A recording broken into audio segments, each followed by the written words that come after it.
It's the time of the year when Prime Minister Justin Trudeau has issued the mandate letters to the ministers in his cabinet. Hi everyone, this is Dhruv from Effizient Immigration, and I'm back with immigration updates and news for immigration to Canada. Every December, Prime Minister of Canada issues mandate letters to the ministers in his cabinet to inform them of the expectations for the next year. Out of all the mandate letters, if you're watching this channel, I assume you would mostly be interested in the mandate letter sent to the Minister of Immigration, Refugees and Citizenship Canada, Sean Fraser. In his mandate letter, Prime Minister Justin Trudeau has focused on all aspects of Canadian immigration, that is, economic immigration, humanitarian immigration, refugees, temporary foreign workers, as well as citizenship applicants. We will cover some of the most important factors and some of the most important points that will impact the majority of viewers for this channel. Number one, Justin Trudeau has asked Honorable Minister Sean Fraser to continue working to reduce the processing times and backlogs created due to COVID-19. This is very important because a lot of applications have been impacted because of processing delays, especially the ones that are being processed outside Canada. Once this is addressed, a lot of people who have been staying away from their families because of processing delays would be benefited. So this is a great ray of hope for all of those who have been waiting for so long, who've been stuck outside Canada or who've been stuck away from their loved ones. The second important point that goes in line with point number one, but also independently is a very important directive to the minister, is to work on family reunification.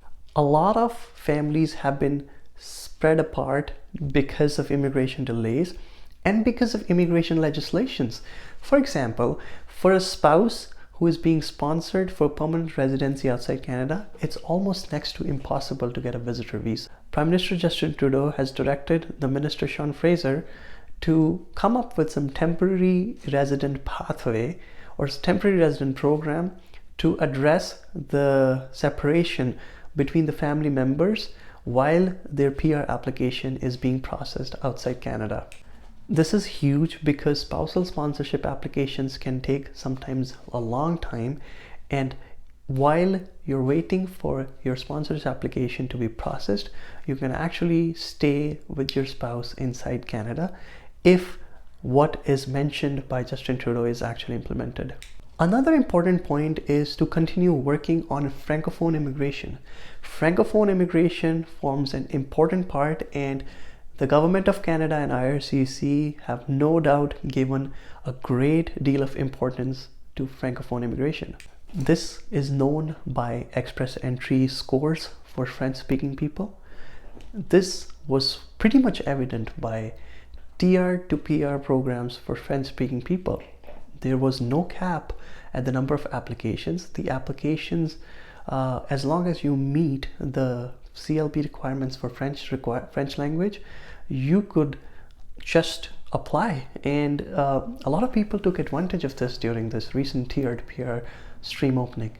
So for all of you who are seeking to immigrate or who are already inside Canada or who just came to Canada, I think learning French is going to be a key to your future immigration goals, and it could make your immigration into Canada or becoming a permanent resident in Canada, the process could become a lot more smoother and easier for you if you put some time into French and if you actually learn basic levels of French in order to obtain CLB 5. And if you can obtain CLB 7 in French, then you're set.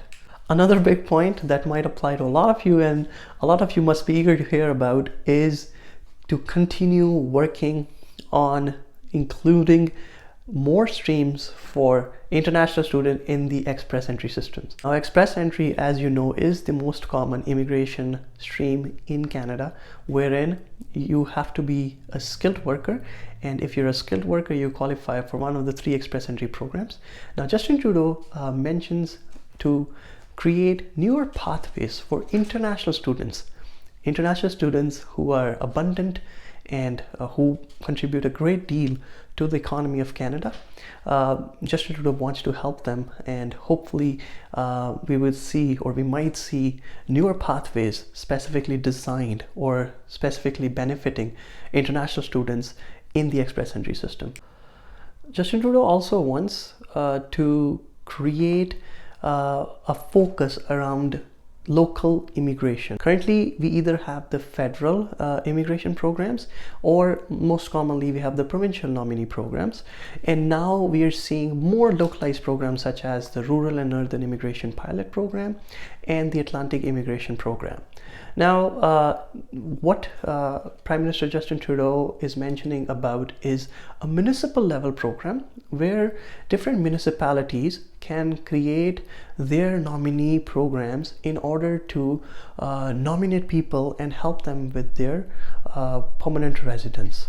This could mean that, for example, if you are in the municipality of Kitchener-Waterloo, and if Kitchener-Waterloo has a municipal nominee program, then they can nominate you. If you're working in that municipality, they can potentially nominate you and sponsor you for your PR process with the government of Canada.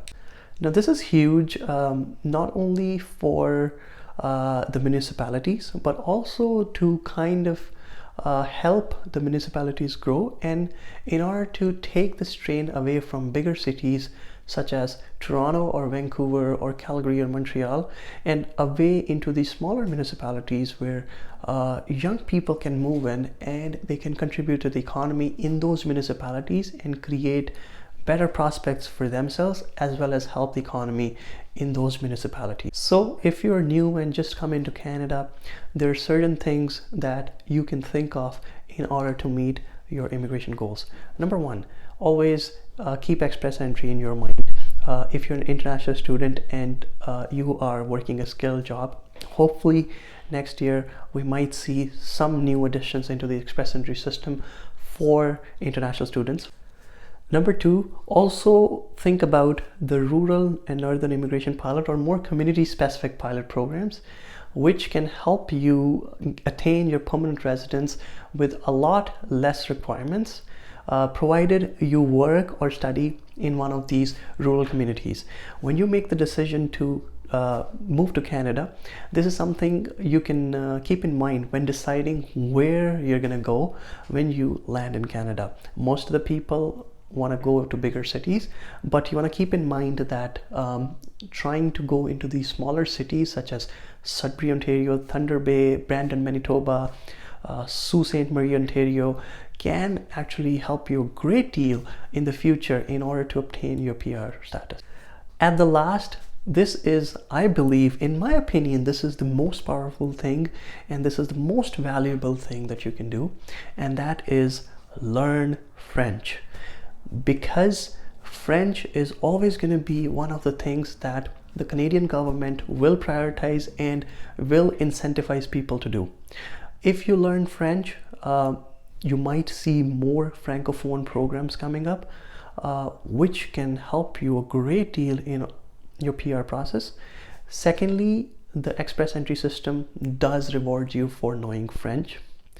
Thirdly, if you know French, regardless of whether it helps you in immigration or not, it's definitely going to help you in your life.